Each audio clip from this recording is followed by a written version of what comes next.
Hello, everyone, and welcome to this new Retina Radio, Luminaries in Retina.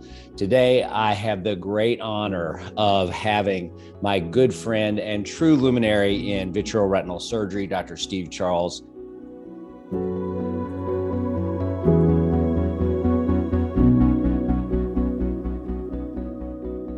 Everyone knows Steve. You may not know that Steve has done over 40,000 vitreoretinal procedures.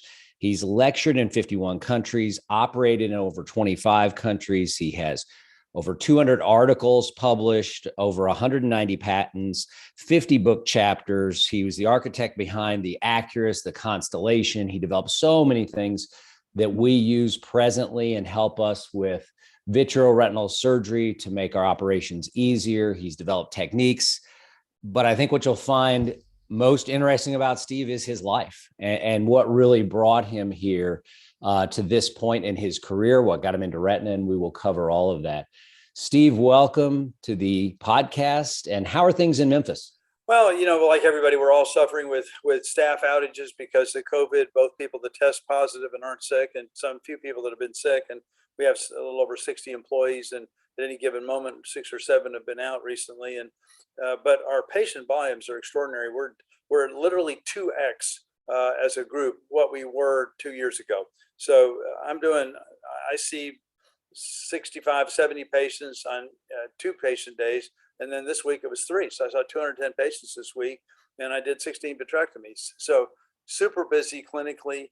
Memphis as a community is improving a lot because of the influence of the FedExes and St. Jude's and so on and so forth.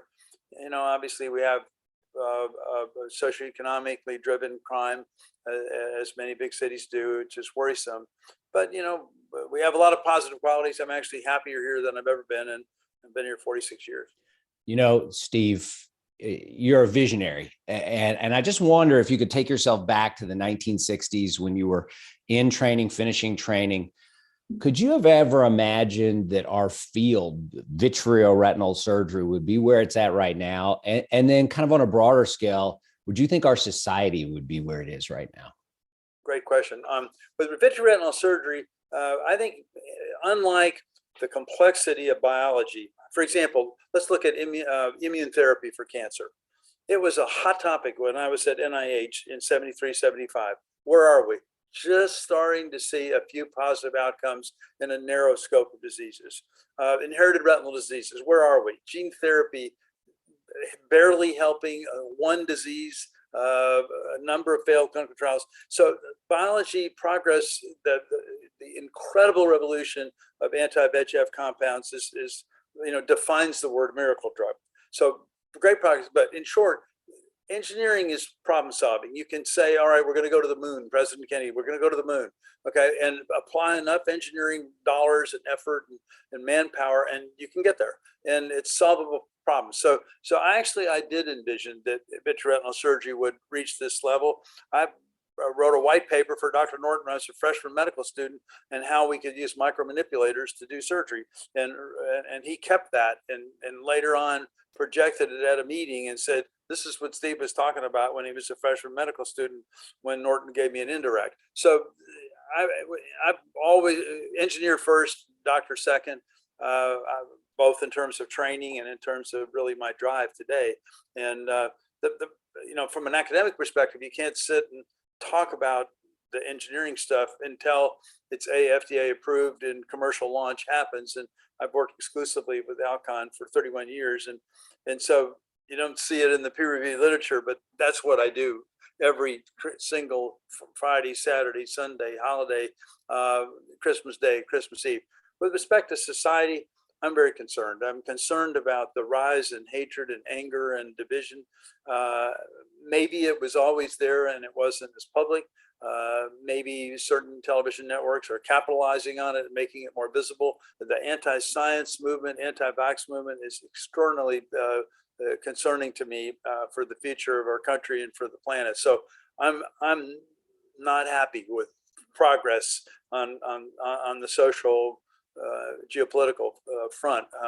I'm very happy in the progress in medicine.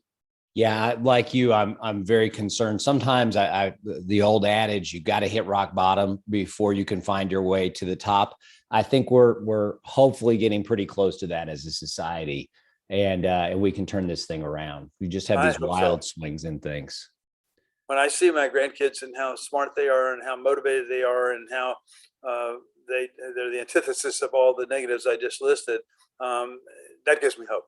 Yeah, I think too many times those negatives get all the publicity, and the kids like your grandkids that we'll talk about later are really don't get the kind of light that should be shown on them, and there we have a whole society of those young kids, the next generation out there, and I think they're going to make all the difference in the world. You mentioned this love of engineering, this passion for engineering that you have, and that started at a very young age. You'd said you knew you wanted to be an engineer in first grade. How did you come to know you wanted to do that in first grade?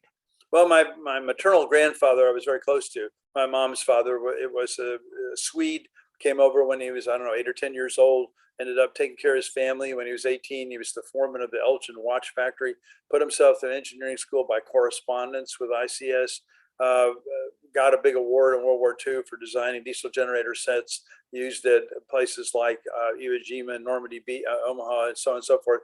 And so I was very close to him. He taught me to drive when I was a first grader. His big Packard taught me to row a boat, taught me to swim. I lived with them for a while when my dad was in World War II. I was born in 42. And so he was an engineer. He took me to the factory every day.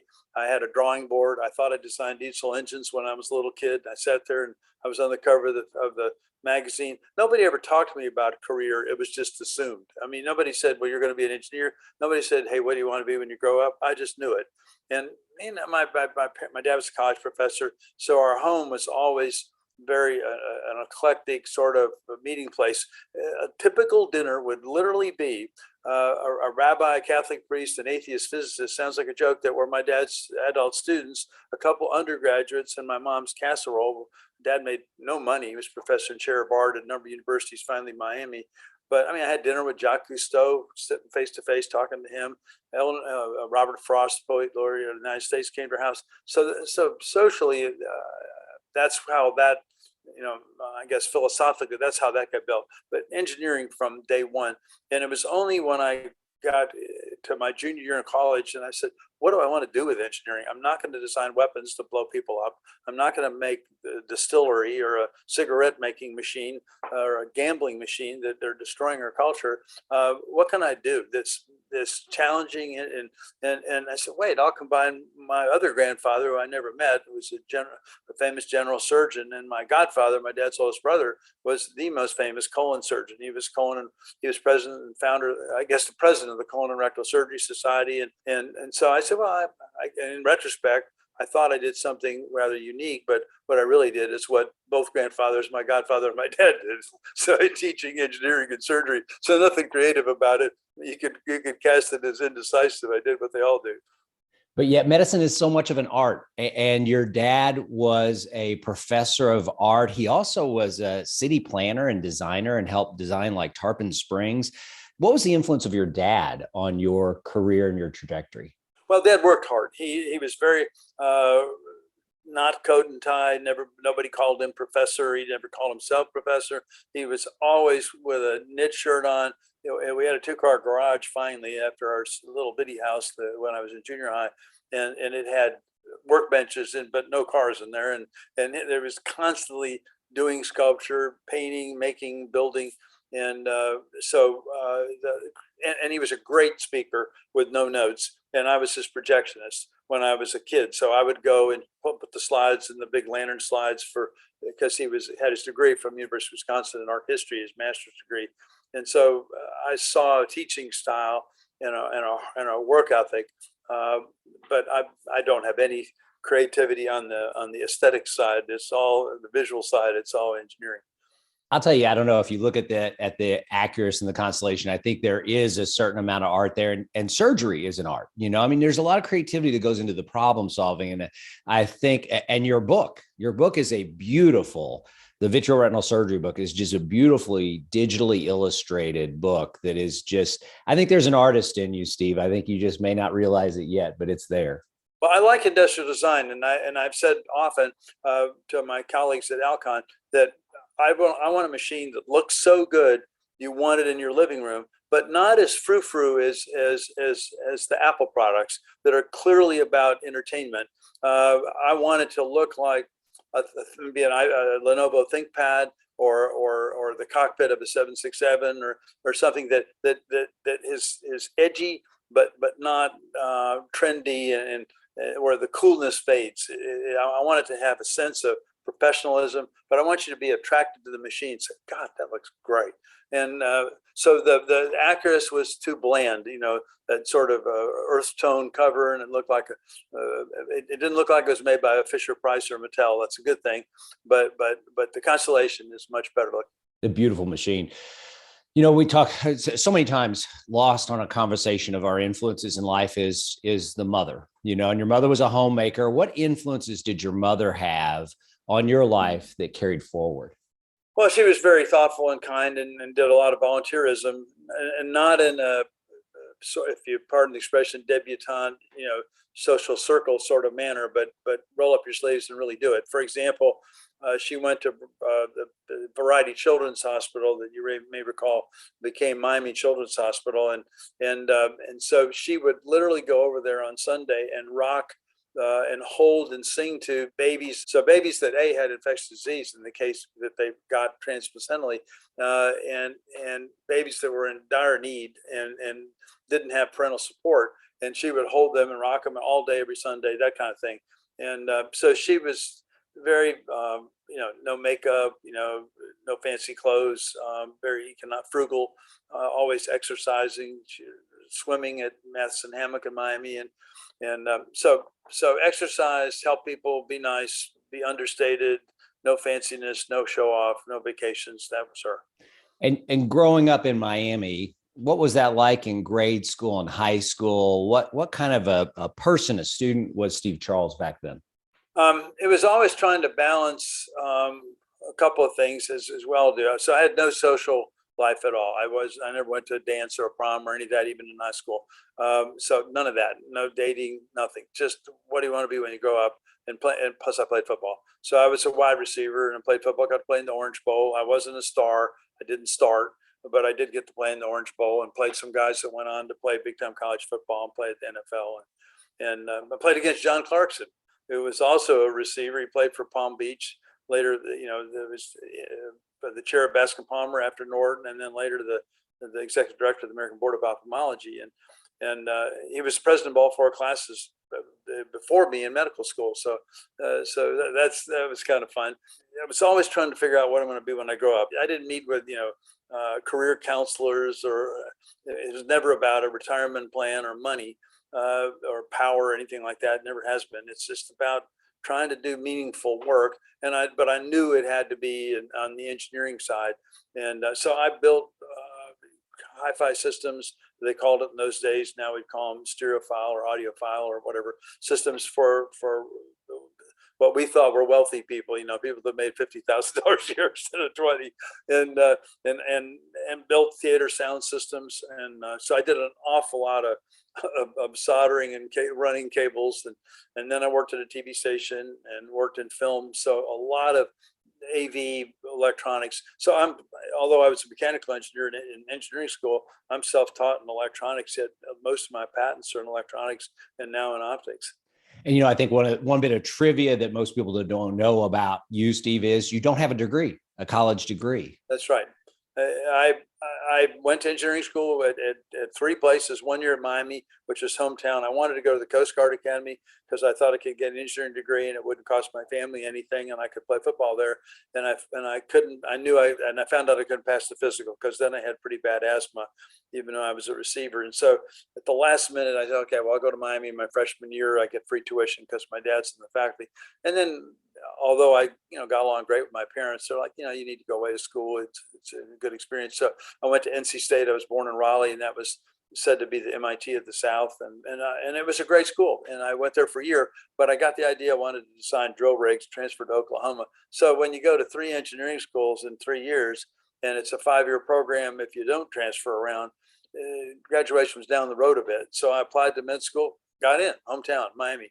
So I said, okay, I'm in. And it wasn't, I didn't apply on a lark. I mean, I was very serious about the MCAT and all that, and my GPA. But fortunately, I got in and started working at Bascom Palmer. Literally, I decided to be a microsurgeon before I went to medical school. There's no question in my mind I was going to do eye, ear, or neurosurgery. No doubt in my mind, because I'm a craftsman. I've been a welder. I've been a machinist. I've been a cabinet maker, and there's no question I wanted to do detailed precision surgery, not something like bowel surgery like my godfather, my dad's brother, did. And so I lived in the VA in Coral Gables, which was adjacent to the original medical school building, and had free room and board for being a blood drawer at 5 o'clock in the morning. And I hung out with the residents, and I watched neurosurgery cases. And frankly, it was so depressing to see the outcomes. And the same thing with ENT, this big head neck surgery. And then I watched Dave Sim, the Olympic gold medalist, do cataract surgery. And I said, I'm in. And that literally was a week or two into medical school. And and my dad knew Norton. So I started hanging out at Bascom Palmer and working in the lab. And Norton gave me an indirect ophthalmoscope and said, rebuild this thing and put a camera on it for me. Can you imagine when the president of the academy, the president of the Retina Society, acting dean of the med school, founder of Bascom Palmer gives you an indirect when you're a freshman student? What do you think's going to happen? That's really, give me a retinascope. and there's so many great stories about Dr. Norton having trained at Bascom Palmer. You hear them, but we never had a chance, our generation, to really get to know Ed Norton. Tell us a little bit about what kind of person he was. Well, I used to use this metaphor, and I think it's a good one. Let's say, figuratively speaking, you wanted to be tall. You can do like Carl Kupfer did, quite honestly, at the NIH, hire short people. And if they try to rise up, do whack-a-mole and hammer them back down. Okay, so you appear tall, at least in your own mind. Or you can hire really tall guys like Don Gass and Lawton Smith, figuratively speaking, and ride on their shoulders, even though Norton was way too humble to ride on their shoulders. And so it's now, to fast forward years ago here in Memphis, the late Baird Hike, who is a lot like Norton, who was like a brother to me, he kept saying, when you're the chairman, it's not about you. And I started thinking, wait a minute, if you're a grown-up, it's not about you. If you're a daddy, a mommy, if you're an airline pilot, if you're a social worker, a teacher, it's not about you. If you're an entertainer, it's about you.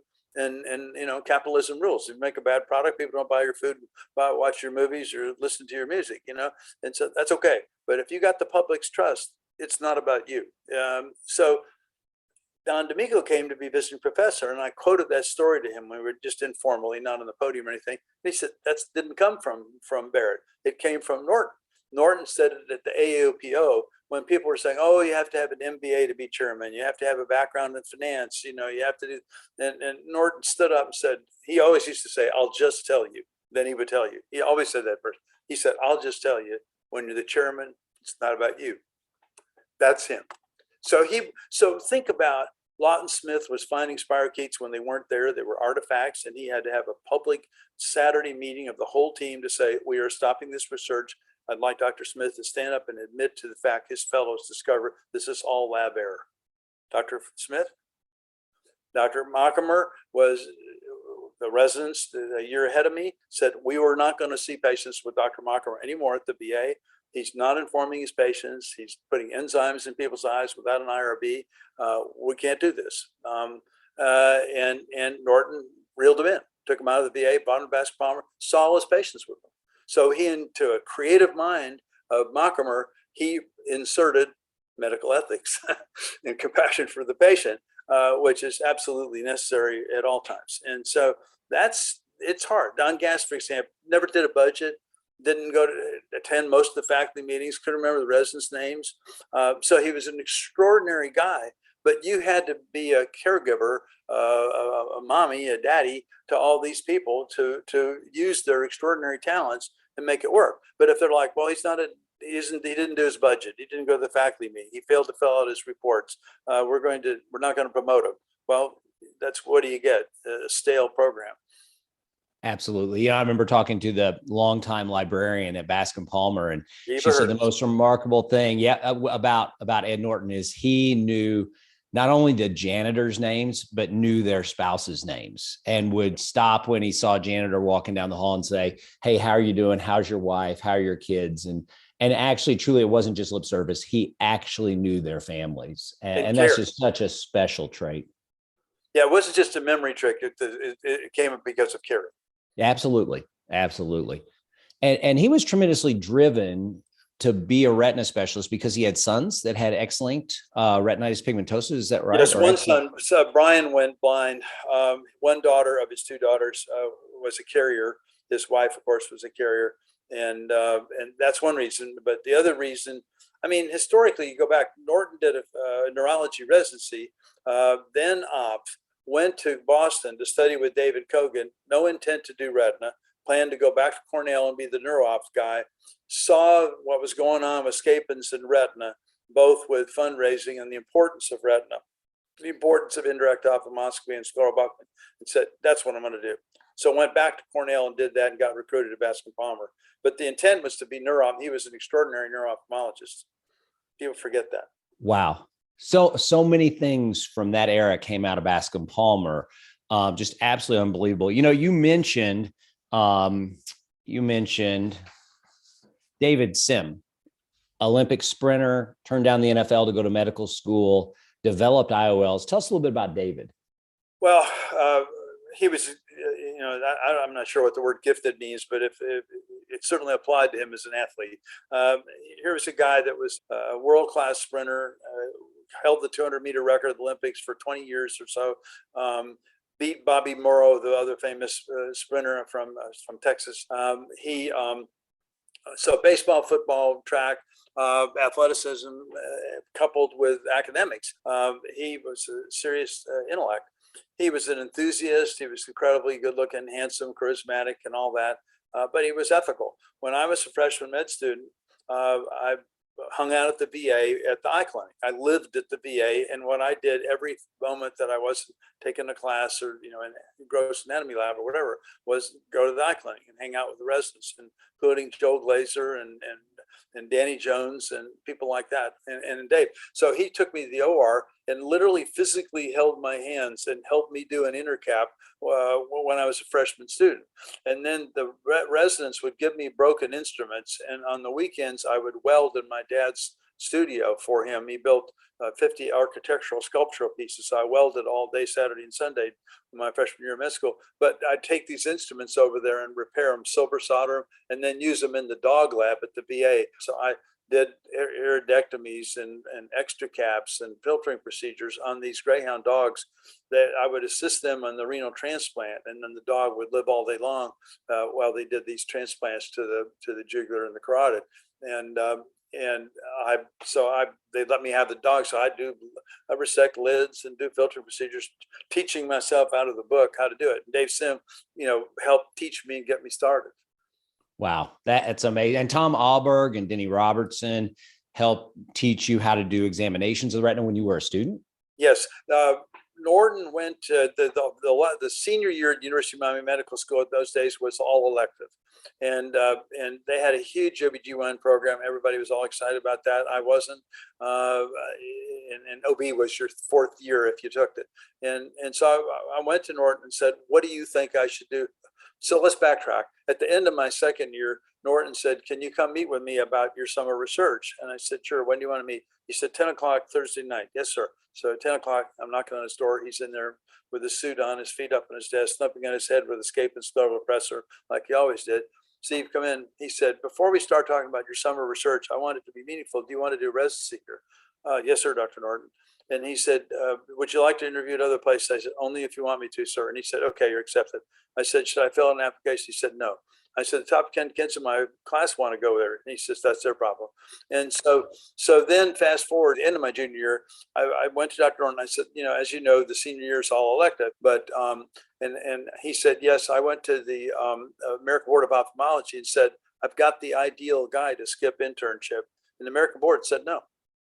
I said, no. He said, you're ready. He said, you're the top guy in your class as a junior student.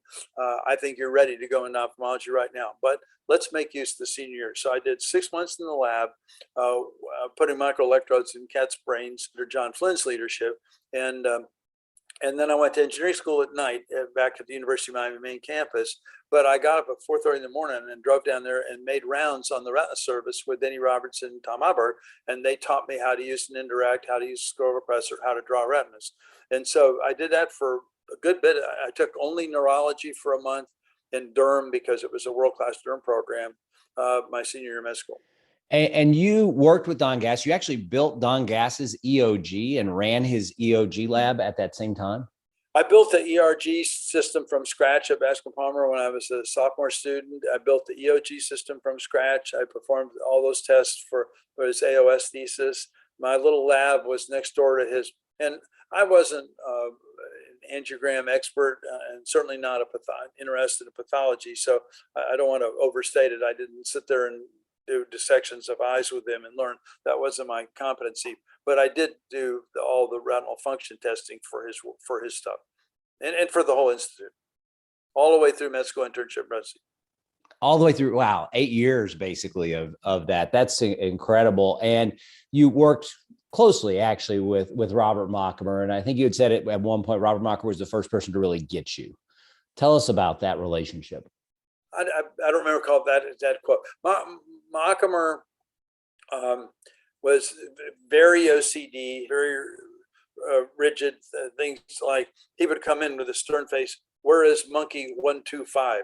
And I said, well, I operated on him at 3 o'clock in the morning, and I couldn't get him out of anesthesia. And he'd say, and he'd make a little X there and look at me like you murderer. So he was very tough. But on the other hand, I got along fine with him. Then I went to his house for dinner. Some people told me, I guess you helped John Marie develop the bisque. I did not. That's an overstatement. I don't want to take credit for something I didn't do. John Marie did that on his own. But what I did do, I built something with John Marie. There was a guy at the University of Miami that was a cardiologist that built a tremendous model, the first one ever, that had jugular venous waves, it had carotids, it had femorals, it had all the heart sounds. And he said, we want different fundus, but we want you to look with the direct ophthalmoscope and see them. So he and I built a projector, John Marie and I did, that projected a retinal image so you could look with the direct and see Holland-Horst plaques or whatever, or Roth spots and for SBE, that kind of thing. So I was very close to John Marie, still am, and work with him on that. But I didn't have anything to do with develop the bisque. Now, what I did with Mockemer is I was interested in the physiology of retinal detachment. So we used Mockemer's experimental retinal detachment model, and I built a machine to test the early receptor potential. And then Doug Anderson did the EM, electron microscopy, and we were able to show that photoreceptor outer segments get longer in detached retina if you keep the animals in total darkness. So what causes photoreceptors to go away in detached retina is not hypoxia. It's not just this alternative form of apoptosis that Joan Miller talks about and David Sachs. It's actually has to do with chronic bleaching.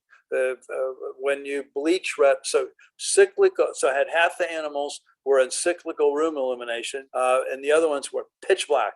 And the photoreceptor outer segments are 2 or 3 times normal length if you kept the retina in the dark. Then I did work on cirrhosis and showing that the axon receptor terminals is what gets killed by free iron. Did that with Doug Anderson using Mockemer's owl monkeys thing. So that's the kind of stuff I did with Mockemer. And then there was an agreement made between Kupfer and Dr. Norton that because I had a deferment to go to NEI. There were 400 applicants, 2 people got the job, and I got to go to NEI. And obviously Norton was instrumental in that. But I wanted to look for what we now call VEGF. At the time, it was called vasoproliferative factor, even though nobody had ever identified it. So I was allowed to build a vitrectomy program at NIH, not because they wanted to be a surgical entity, but to do PDR cases and PBR cases, where the PBR cases would be the control. So a lot of cytokines, proliferative, hot eye, PBR. I was able to create iris neovascularization in owl monkeys with human diabetic vitreous, but not with the PBR cases. But in short, the idea was Mockemer would train me in vitrectomy, and then I would go on to build the vitrectomy program at NEI, which I did. So I learned how to use the VISC. I soon switched to the rotor extractor when I went up there, and at NEI I developed endodrainage of subretinal fluid air exchange, endophotocoagulation, built the first real-time grayscale B scan from scratch. So a lot, even though I didn't go up there to do engineering, I did a lot of it. I didn't go up there to do procedure development. I did a lot of it at NEI. And so it was a very productive period. And of course, Norton was the enabler as usual. And when you did that at the NEI, Steve, was that self-generated or was it a combination of your ingenuity and engineering skills with the facilities and the financial backing of the NEI? Well, it had nothing to do with the management team and the NEI side. I've on my own contacted a division called BEIB, with biomedical engineering and instrument something, and those guys all lived pretty far away. They didn't make a lot of money as engineers, and so they would come in at 6 o'clock. So I lived about a block from the NEI, and I would go through a hole in the fence and walk over there and meet with the engineers before NEI even opened in the morning on my own, and develop a cannulas for endodrainage of subretinal fluid, a probe and the adapter to the size photocoagulator for endophotocoagulation, real-time B-scan. But it wasn't part of my job description, and it wasn't that NEI prohibited it, but they didn't help. They had no role, but the NIH in general did, because they had this tremendous engineering branch, and they'd make prototypes for me super fast. I mean, I went from the idea on how to build a real-time grayscan B-scan to a working model on a patient in 6 weeks, in a photocoagulator 3 weeks, on a patient, doing PRP and treating breaks.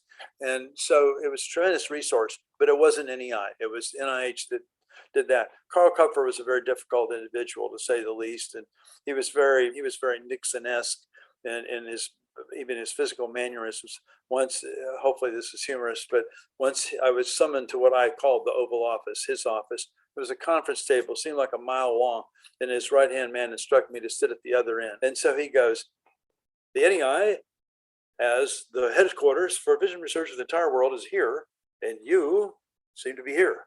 And I said, "I think you understand me, sir." It was a difficult time to work with Kupfer, in the total contrast to Norton. But so much of that baked in, some of that engineering and that desire to learn and develop. Does the NIH still have that capabilities, or is this all totally been outsourced now to industry? They don't do much on the instrument side. Industry does all that. I mean, OCT, ACCURUS, Constellation, all these things we use every day were developed somewhere else. Their strength is on, of course, the epidemiology, and I mean, obviously Rick Ferris and Emily Chu have done an extraordinary job. Of course, Rick is retired now, and so the whole structure of clinical trials design, DRCR.net, ETDRS, DRS, et cetera, macular photocoagulation study, the endless list, AVREDs. So they're tremendous strength there. Now the bioinformatics piece is taking off. Now, if you look at the vision science side, there's tremendous work there, tremendous smart people. There's just tremendous amounts of good science going on. I go up to NEI every couple months and involved in their induced pluripotential stem cell outer retinal replacement project. And I've helped them develop the surgical techniques. I'm not the lead. I didn't start it. There are literally 50 scientists on the team, funded directly from Francis Collins, outside the NEI leadership.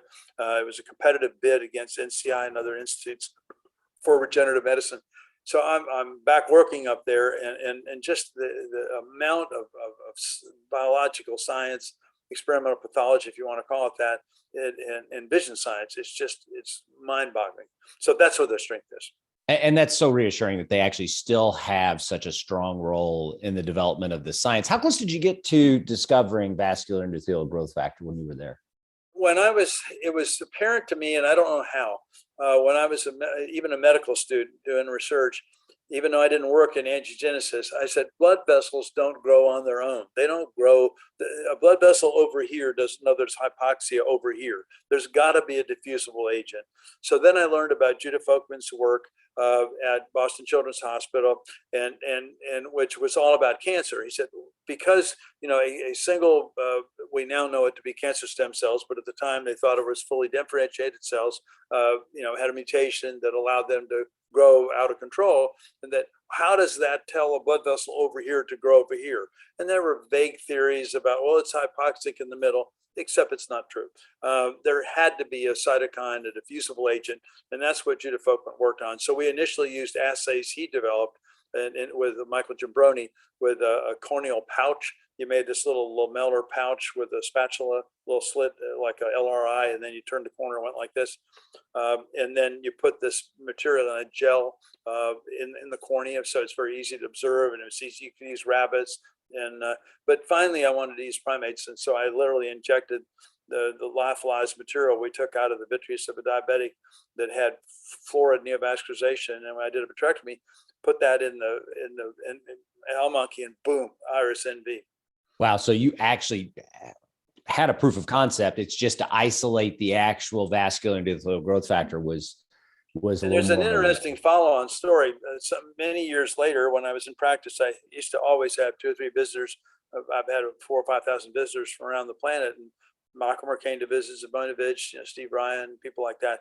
And a lot of people came from Israel, and I was really impressed with their zest for science.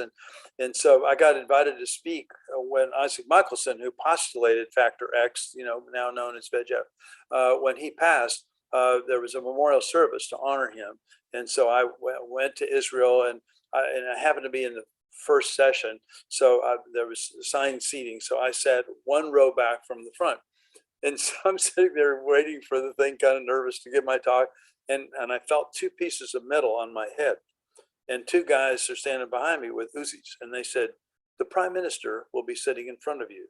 You will not raise your arms or hands or move while he's sitting there. Do you understand?" And I said, "Yes." Tried to answer yes without moving my jaw, and that's pretty exciting. And it turned into a funny thing. When I was over there, Steve Ryan is a great friend of mine and a wonderful human being, kind of pushed me pretty hard about I need to stay for a month and study, Judeo-Christian, history, so on and so forth. And I said, "I'm an engineer. That's not me. That's not me." And I've just felt like I always have, like I'm an outsider. And I went to my room, and I didn't go to the Temple on the Mountain. I didn't go to the Wailing Wall. I didn't attend any of that stuff that he wanted me to. And I was there 3 days, and I wallpapered my room with big easel pad paper and masking tape. And I invented what became the ACCURUS and the Constellation in a 3-day fugue state without any sleep. Drawing. And I'd roll them all up in a tube and carry it with me in the airplane, took it to patent attorneys to for my company, Innovision, before Alcon bought us. And fluid air exchange, how to do that, how to do push prime, how to do servo controlled infusion pressure, air silicone exchange, gas mixing on the fly, chilling the fluid, dual actuation, all that came out of 3 days with no sleep, just marking up those pads. Because I don't know, I'd read a book on the finite state machine and another book on the connection machine on the way over, and that's what was partly the inspiration. So, Steve, that brings me to a great question I've always had for you: is your creativity and your inventiveness, is it a slow build to create something, or is it a moment of just kind of brilliance that just happens? Like, I know you're always reading, always studying, and always learning things, but is there this aha moment, or is it just this gradual climb of the mountain until you make it to the top? It's both. For example, let's take drainage of subretinal fluid. I was at the NIH, had a patient that had corneal blood staining. I thought I could see a dense cataract. We didn't have ultrasound yet. But I had from history, the patient said, "Well, I had a shadow that came down and went dark, but yet it was his only eye." And I said, "Well, he must have a detachment." So I've done 400 transplants, and I'm very comfortable doing PKs. So, and I don't like temporary epikeratoral prosthesis, so I do PKs. And so I took the trephine, took the cornea off. Sure enough, there was a mature cataract. Took the cryo probe, took it out, looked down, big retinal detachment, saw a retinal break, and I said, "I'm going to stick the vitreous cutter through the retinal break, see what happens." I put the vitreous cutter in the retinal break, the retinal went, whoosh, like that. There in the room, of course, fluid air exchange, right? Went through the PK wound. I said, boom, I got to invent cannulas for this. That's how that happened. Real-time grayscale B-scan. I called Sonometrics. I said, this needs to be grayscale and it needs to move. Oh no, we've done the calculations. It's impossible. And so meanwhile, there was a guy named Jim Griffith, who's still my friend, who was at NIH, brilliant engineer. And he was working on a real-time, big, awkward system, but real-time for cardiology, for echo and cardiography. And I said, we need to scale that. Let's do it. So that's and then I came up with a way to do scan conversion, and so we could get it into TV form factor instead of a polar coordinate going back and forth.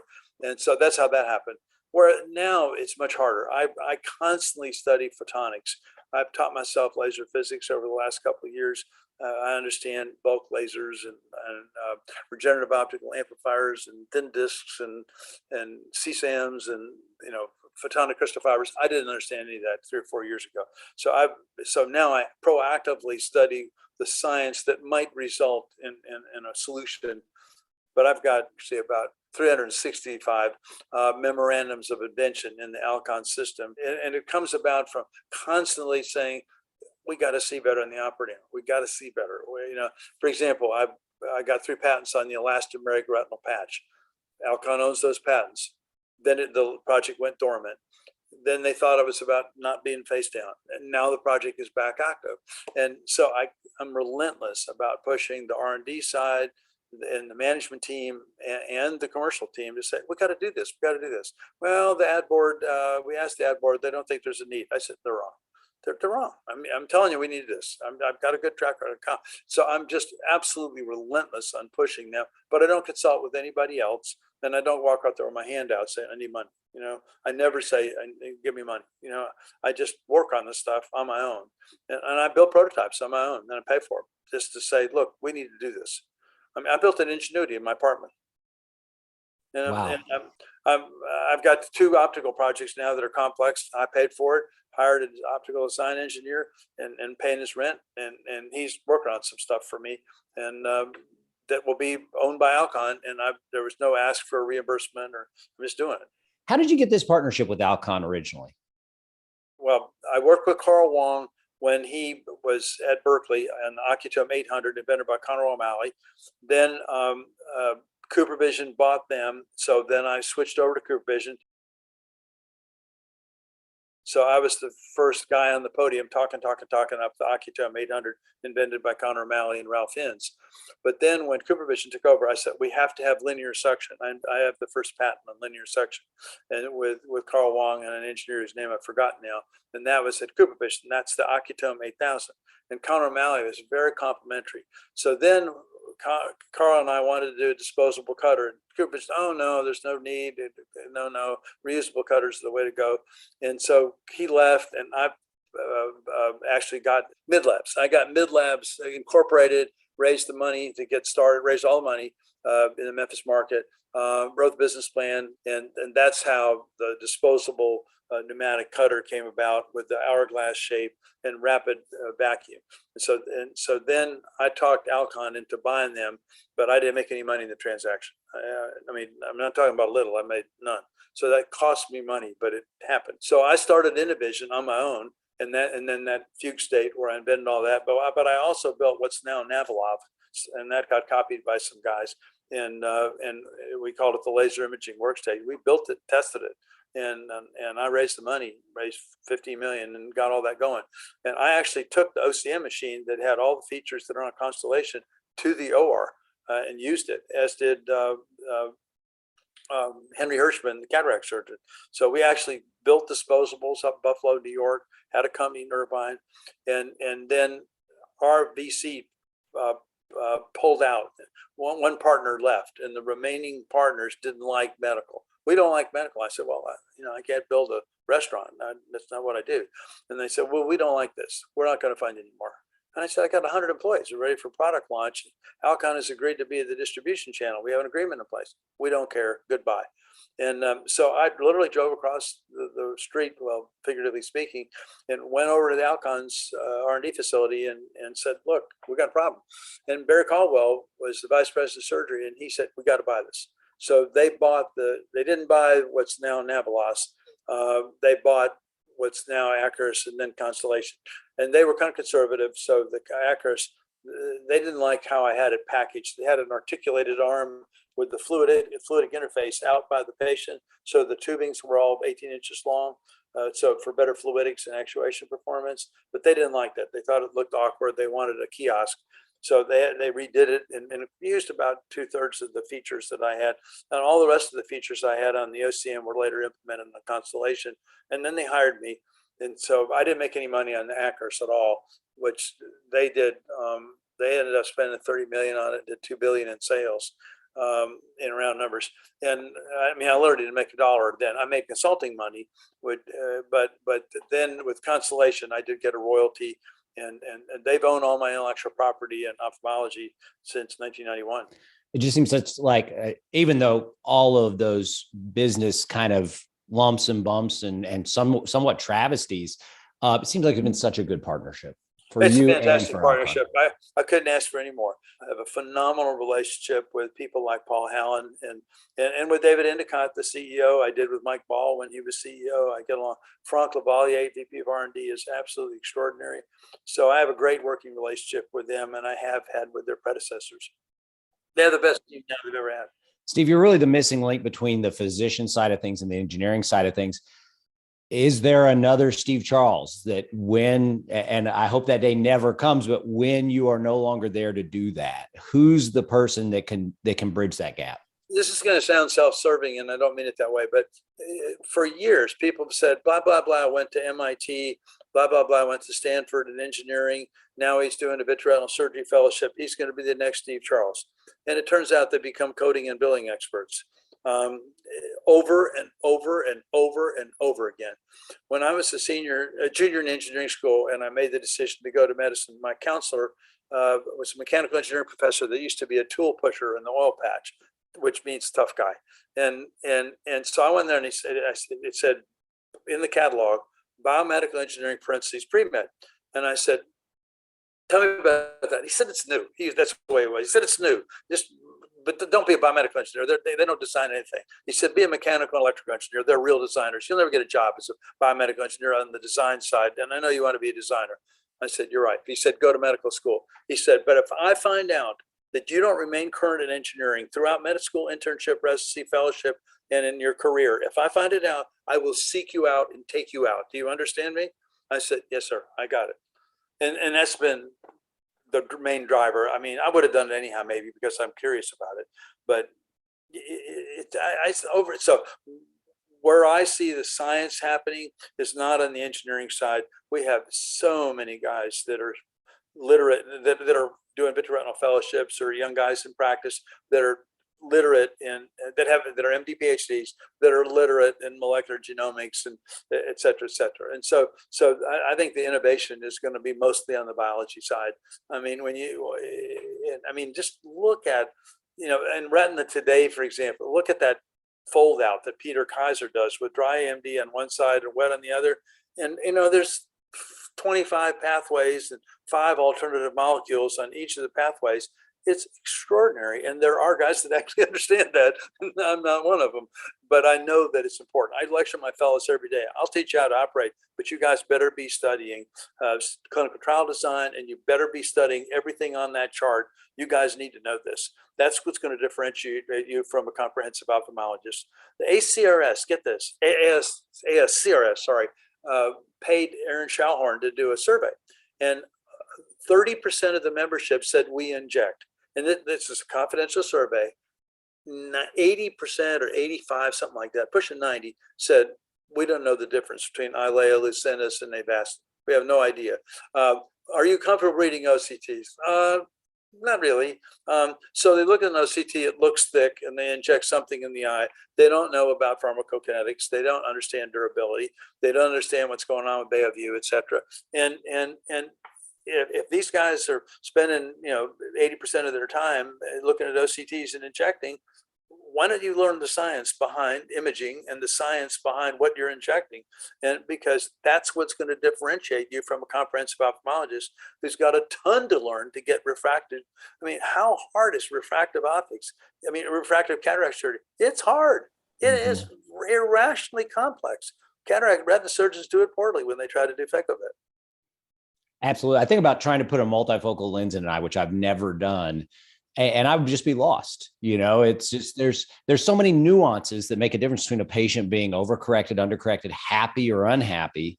And I know very few retina things specialists. Like negative photopsia. You say that to a retina specialist, they say, "What's that?"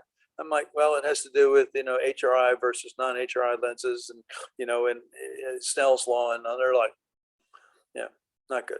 So you still constantly learn.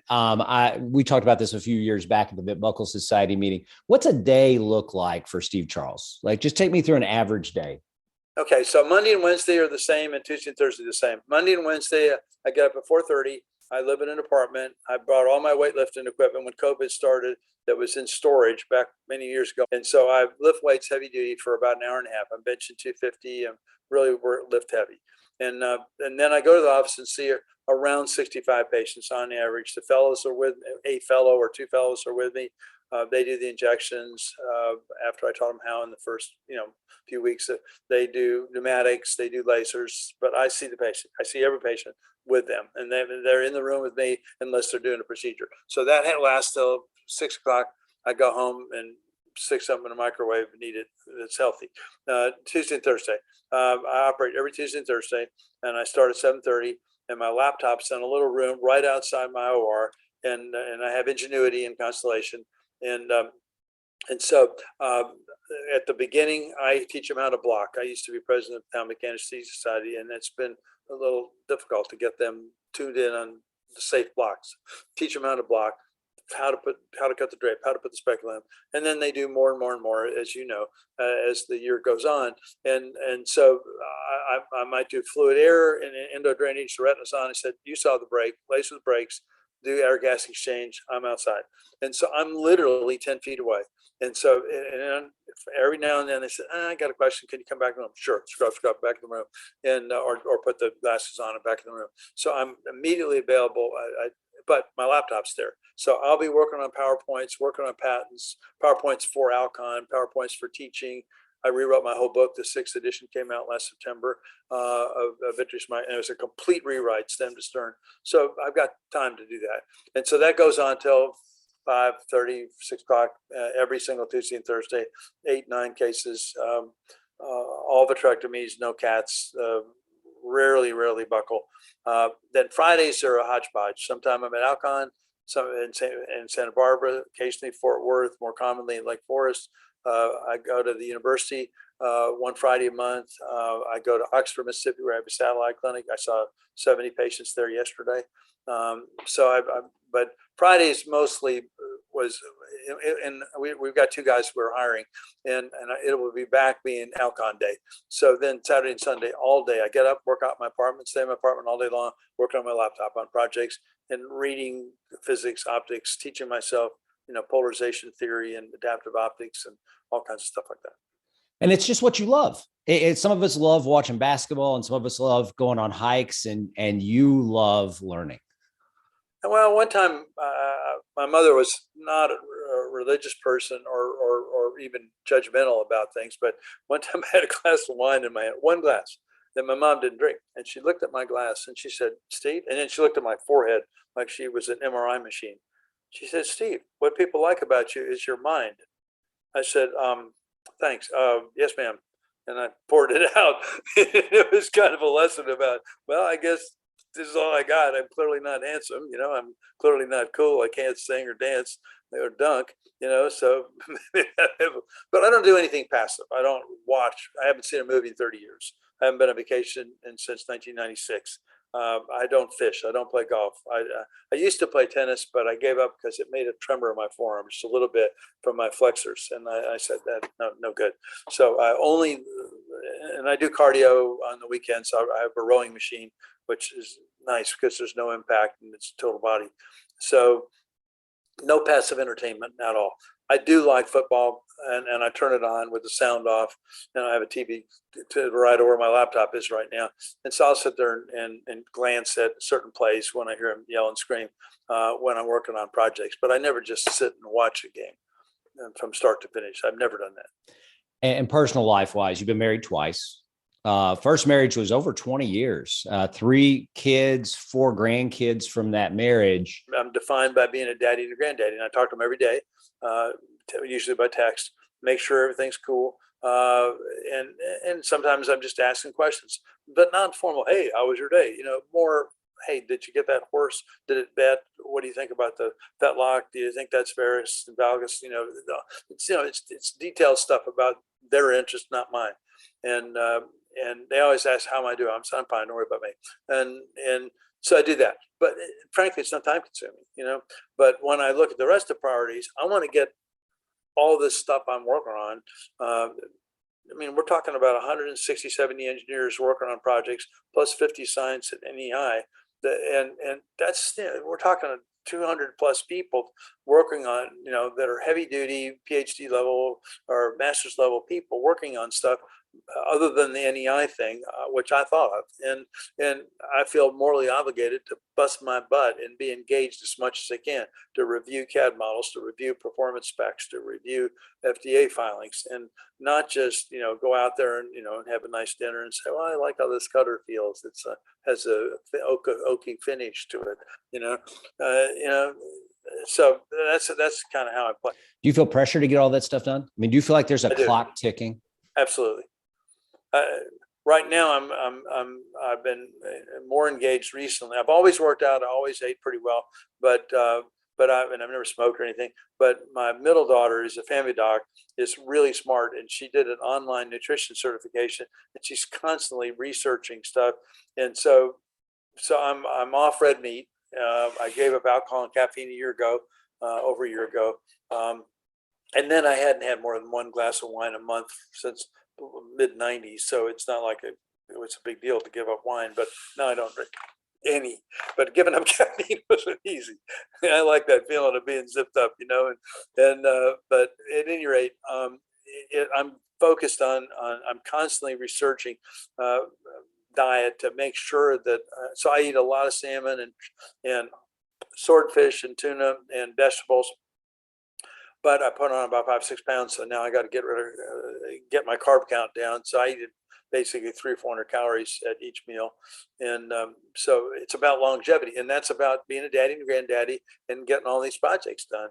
And so I'm going to the Vail meeting and the Aspen meeting this year, but I'm not going to ski. I've had a tibial plateau fracture. My leg dislocates from time to time. Did it twice yesterday, and I can't risk losing a day's work. I mean, when I broke my neck, I missed 3 days of work. When I was in a car wreck and 2 people died and a tibial plateau fracture, I missed 4 days of work. And I had a carotid endarterectomy caused by my ACF compressing externally my carotid, and I had a carotid endarterectomy on a Tuesday, and I flew my jet on Wednesday back to Memphis from Phoenix, and I saw 70 patients the following Monday. So I'm sensitive to the workload and getting it done and being responsible and not jacking around and being lazy or doing passive things. So there's I don't have a bucket list like I want to see the Taj Mahal or something. I like nature. Would I go spend 5 minutes looking around the Grand Canyon? Yeah, sure. This sure is a Grand Canyon. Okay, are we done? Yeah. The Great Wall. The Minister of Health of China took me on a tour of the Great Wall. And so we walked along, and I thought, this is going to be really tiresome if we go much farther. These stairs are really steep. And I'm like, what time are we having lunch at the Great Wall? I'll tell you, it's amazing because when I go to meetings and see you, first of all, you never age. You never look like you get any older. I don't know if that's the absence of hair that makes you look like you are always the same age. But also, I'm amazed when I see you in the gym. And if anybody's ever at a meeting, go to the gym early in the morning and you'll find Steve there. And you'll be lifting a lot of weights. I mean, it is like not a faint-hearted, lackadaisical workout. It's got some intensity to it. Well, I bench 250 in my workouts on a barbell. With dumbbells, I'll do a pair of 80s, and I weigh 195, and I leg press 500 in the gym, and 3 sets of 10 with 500, not one set.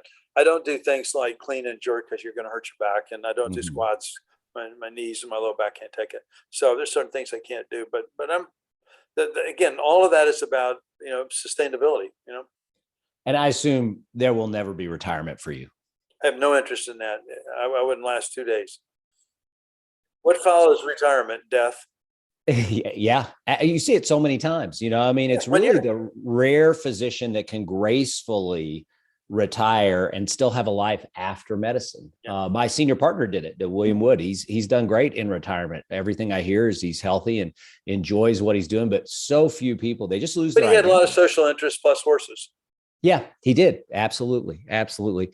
So, Steve, it's been such a great interview. Just a few closing things, advice maybe for some of us, for a young retina specialist coming out of fellowship right now. What kind of advice would you give them? Couple things. One is, of course, you can do it on iTube and YouTube. Watch a lot of people doing surgery. Don't just capture what one or two or three attendings tell you during your fellowship and continue to do that. Decades later, it's a moving target. You got to learn. You got to absorb ideas. For example, Malcolm was pretty rigid about his way or the highway. So was Scapins. That was their rep, not me.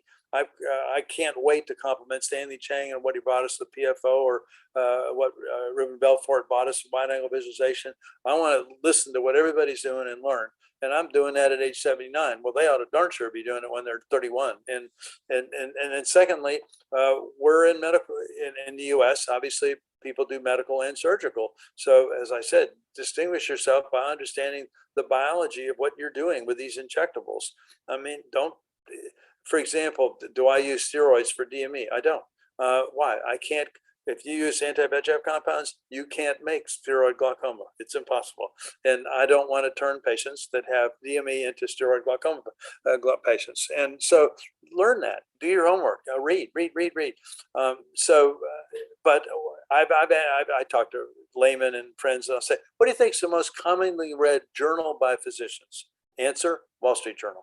What's the most common digest? Is it Audio Digest? No, it's Golf Digest. Okay. What's the most common Wine Spectator? That's Road and Track. That's what people read, and it's stunning to me how people are not in their game, don't really understand what happened with Bayview about pre-existing antibodies, etc., from an otherwise phenomenal drug, but they do know everything about the stock market and so on and so forth. Victor Curtin said, as far as keeping current, Victor was at Bascom Palmer while I was there, and I used to have lunch with him. He said, if you just read one thing a day, you will be ahead of 99% of the rest of retina specialists. And I used to think, how is that possible? I mean, everybody's got to be out there at least reading one thing a day, but it's shocking how few people, and all you got to do is just pick up your phone and just even open something with Ocular Surgery News or Retinal Physician or any of these different magazines, and you can read one article. And every day at the end of that year, it's 365 things that you've learned. There's some other, and I'm glad you said that. You're absolutely right. I'll tell you another point, and we're doing it right now, but to identify people that you trust, that are smart and care and do the right thing. It isn't just the peer-reviewed literature, because if you're politically correct, you can get boring, non-useful information in the peer-reviewed literature. And if you have a whole new approach to something, it's hard to get it in the peer-reviewed literature, frankly. So peer-reviewed literature is not a bad thing. I've been on many editorial boards about that particular, but in fact, it's more to it than that. Knowing that Harry Flynn's not going to lie to you, knowing that he's conservative about macular surgery, knowing that Stanley Chang is going to help you with your understanding, or that David Wong will help you with how to do PFO right and not get slippage of a giant break. But so knowing these people personally and being able to chat them up, knowing if you got a question about clinical trials, you can ask David Brown, and he's going to, in his humorous way, level with you and know the story and the inside story and the inside of the inside story. So maintaining personal contact with geniuses like Rick Spade or Jose Polito or Bailey Freund, critical, absolutely critical to learning. It's not enough to just read. It's what makes our profession so fun, is you can have these relationships with people. And I've so loved having our relationship. Last question. This one's very specific, I think, to me. You've been such an incredible father to your children, and it shows through when talking to you about them. What's the key to being a good parent? Well, for one, don't talk at them. Listen. Two, don't complain about your work or about study. I think if truth serum existed, phenobarbital or something, and you asked most people, they'd say learning is a pain in the ass that you do to get a job. The job's a pain in the ass you do to get money. And the point of money is to be amused, entertained, and to buy shit. Okay? Really? No. That's not it. Learning has a tremendous, and learning that's applicable to your craft is far more wonderful learning than knowing about, the French Revolution. Okay. I mean, I don't have a problem. When you say Battle of Hastings, people say 1066. I say, who fought it? I don't know. So exactly what relevance it was today? None. So it was in 1066? Really? So what? Okay. Why don't you know what makes Kodiak Bioscience, antibody biopolymer conjure? Why is it more viscous? What size needle is going to go through? And what do you think drives durability? Go learn that. And then, so with kids, I used to operate from 7:30 in the morning till midnight, 2 and 3 the next morning, every Tuesday and Thursday forever. And for 15 years, with 2 or 3 docs watch me operate. And when I came home and I'd see the kids the next morning, they say, I said, that was awesome. We operated till 3 o'clock. We did 14 tough cases. It was phenomenal. God, I love it. I never one time said, oh man, I'm exhausted. I just see 60 patients. Not one time did I come home and complain ever about work. But I got the attendance record for 15 years at their kids' elementary school. So I taught science. I taught career stuff, engineering career, medical career kind of stuff. I watched all their programs and attended all their stuff, and I'm proud of that. So, and then I went to all their sporting events, so when they swam, I got a couple of kickboards and tried to keep up with my 2 older daughters that are big swimmers. But when we got into horses, I rode, I groomed the horses, I showed over fences with them, built a huge barn. And because they love horses, the 2 oldest ones. The young one's a tennis player, so I hit with her pro. I'm not worth a darn, but I did hit with them. I went to her tennis stuff. And so it's about being there and and listening and not lecturing and it's not about punishing. I never had to punish any of them. And one last note before we finish, Steve, you have this amazing story that you tell so incredibly well. Talk to us about the Elvis story. Of course, I live in Memphis. Some people have heard of Elvis Presley, about 1 million times more famous than I'll ever be. It was a very interesting experience. He had, since he's deceased, I can now tell some of it. He had an allergy to the hair dye and brow, whatever he put on his eyebrows, lashes, and hair, because it was white, like his dad. And so he was apparently allergic to that, and he had that's why he was so photophobic and wore sunglasses and all that. And he would get steroid glaucoma from taking steroid drops to suppress this inflammatory response. So I got called one Sunday and then said, this is Elvis's half brother. We work with Elvis every day. I think his eye problems flared up. Can you come down here and take a look? So I drove down to Graceland in my little Oldsmobile Cutlass, a little small one, and or not even a Cutlass. And I went up to the gate, and there were a bunch of women, like married women from Ohio, that were like seeking time with Elvis, mind-boggling. And they're like, can we ride with you? I'm like, no. So I go up to the front door of Graceland, knock on the door of Graceland, and so the guys let me in, and it's on a Sunday afternoon, and they're listening to The Sound of Music. Groupies, guys that work every day with Elvis, are listening to The Sound of Music. Can you believe it? Well, it happened.